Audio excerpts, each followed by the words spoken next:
think in another life, I would be a curator. I would run a museum. I would be a librarian or something like that, just because I'm interested in so many things. And I see like the value of so many things. Like I listen to a ton of different music genres. I like enjoy a ton of just different styles of art. And then mentally where I go, and since I was a kid, it's like, well, I want to do that. I want to do that. And I'm just hopping from thing to thing to thing to thing. Like, I want to do that. I want to try that. I want to try that style. I want to pick that up. I want to try that skill.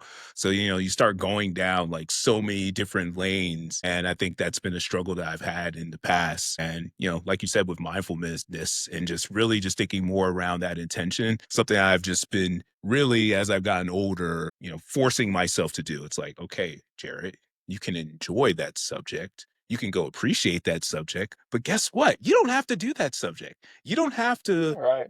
know how to Right. do that style.